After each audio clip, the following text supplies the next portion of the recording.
Develop Project Charter Process.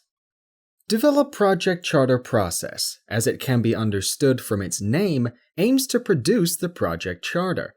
Project Charter includes the high-level project information.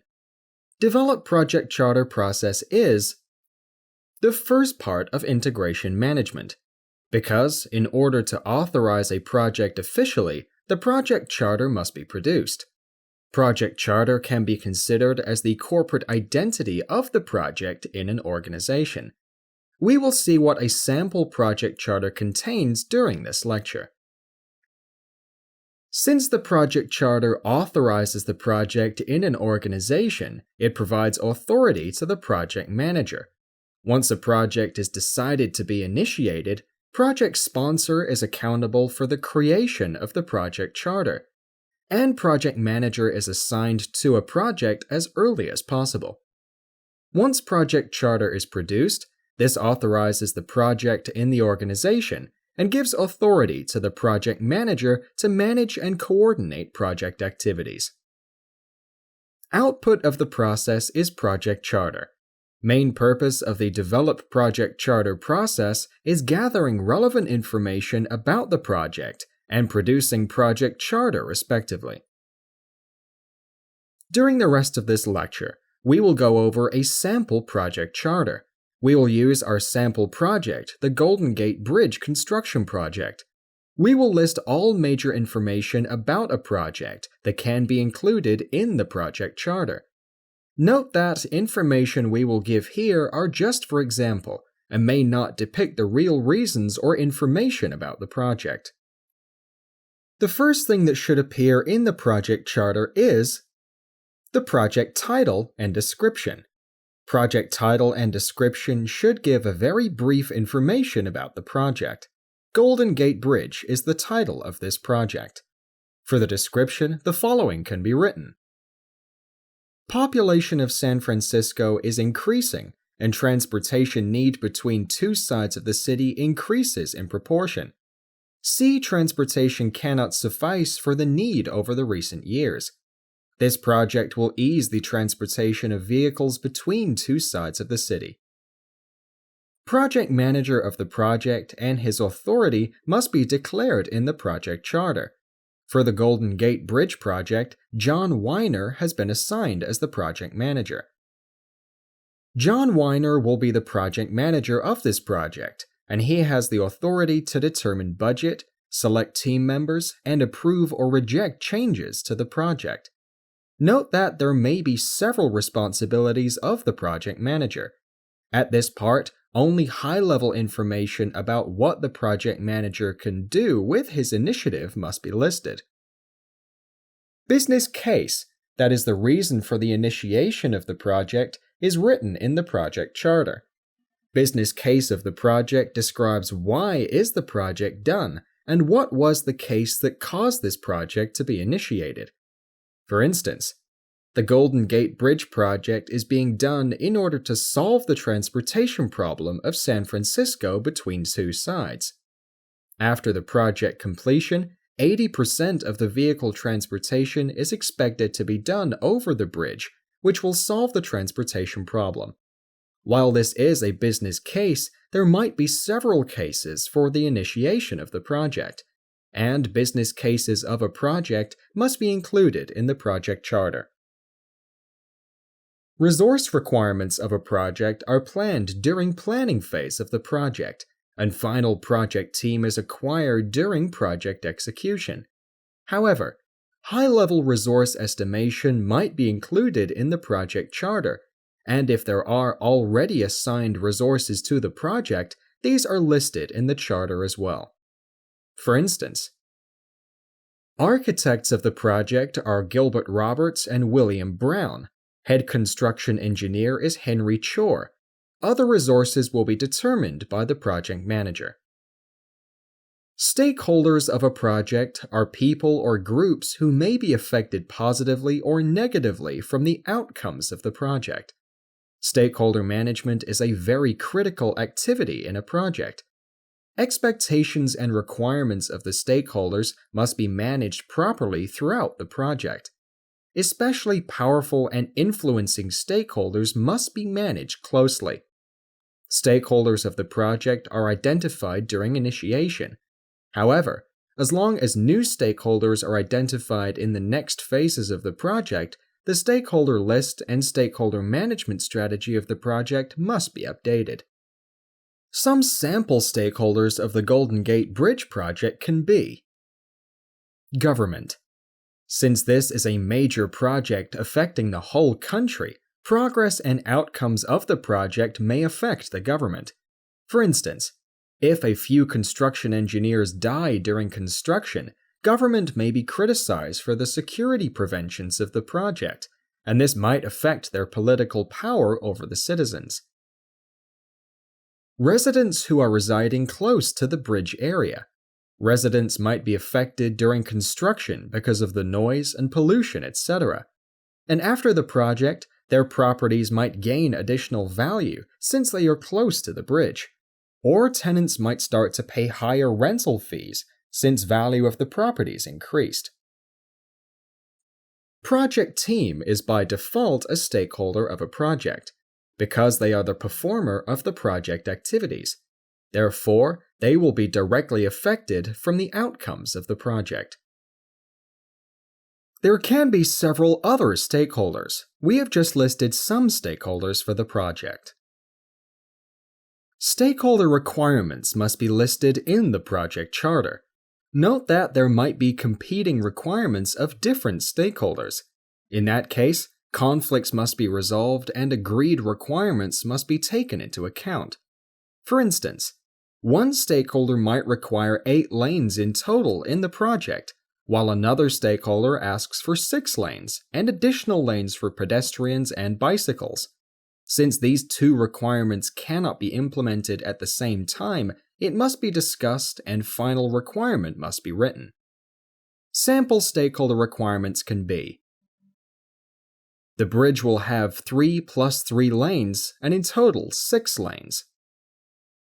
Bridge must resist against an 8.5 Richter earthquake. The bridge must carry 2.5 million kilograms. There will be several other requirements of stakeholders in a project. These should be included in the project charter. Product description and deliverables of the project are listed in the project charter as well. For instance, for our project example, Golden Gate Bridge is the end result or end product of the project. And specifications of this product are: height 227 meters, width 27 meters. 2 legs of the bridge must be completed in the first year. Of course, there are several other specifications of the Golden Gate Bridge. We have just listed some product specifications of the bridge that might be included in the project charter. Measurable project objectives are defined in the project charter as well. Project objectives define what needs to be completed throughout the project in order to reach the project's goals. Examples of the measurable project objectives can be: opening a new transportation channel between 2 sides of the city, ending the project in 3 years, and completing the project with a $200 million budget. Project approval requirements must be listed in the project charter. What items need to be approved and who will sign off the project is defined in the project charter. For instance, the Minister of Transportation will approve the work breakdown structure of the project. Final project approval will be determined by the committee constituted for this project in the Ministry of Transportation, and the final project will be approved by the Minister of Transportation on behalf of the government. Additional acceptance criteria might be listed in the project charter about payments, delivery conditions, etc. High-level risks of the project must be listed in the project charter. We will see in further lectures, but risks do not mean only negative impacts to a project. There are positive and negative risks. positive risks are actually opportunities for the project, while negative risks are potential threats for the success of the project. For instance, the bridge will connect the two sides of San Francisco, which will increase the geopolitical importance of San Francisco. This is an example of opportunity or positive risk. Ease of vehicle transportation may cause to higher usage of vehicles, which can increase the air pollution. This is an example of threat or negative risk. Project sponsor authorizing this project must be listed in the project charter as well. Note that there might be several sponsors of the project. For instance, for the Golden Gate Bridge example, Franklin Roosevelt, President of the USA, Angelo Joseph Rossi, Mayor of San Francisco, and Joseph Strauss, head of the Golden Gate Project Committee, can be the sponsors who will be authorizing the project. During this lecture, we have seen what a sample project charter includes. During the next lecture, we will define the benefits of the project charter.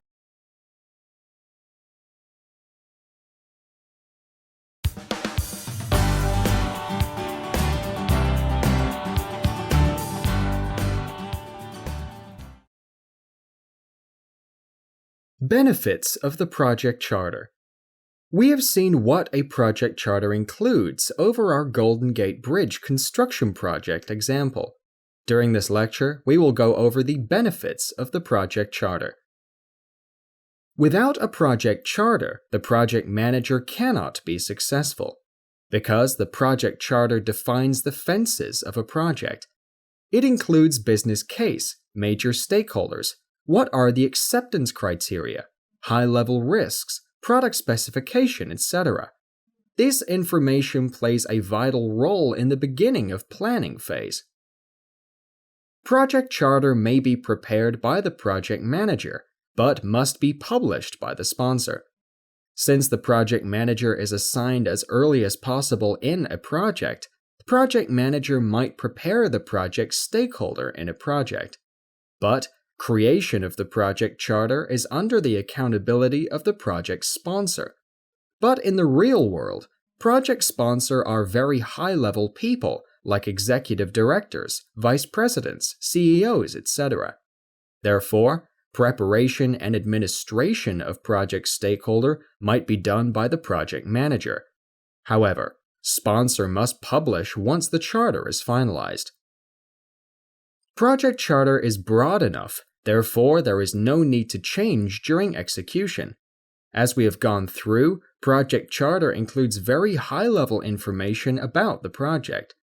These are detailed throughout the project planning in the planning process group, but usually there is no need to go back to update the project charter after the initiating phase. Project charter recognizes and authorizes the project. It includes high-level information about the project and acts like the corporate identity of the project in an organization. Project charter gives the project manager the authority to spend money and commit resources. After the project charter is approved, it is officially accepted by the organization. Budget and resources planned for the project can be used after this step. High-level requirements of the project are defined in the project charter. This constitutes a base for detailing the project requirements further during planning phase. And finally, project charter links project to ongoing work of the organization. There might be several projects in an organization. Project charter outlines how the project will help in meeting strategic goals of the organization. Therefore, depicts the link between the project and other works of the organization respectively. During this lecture, we have gone through the benefits of the project charter.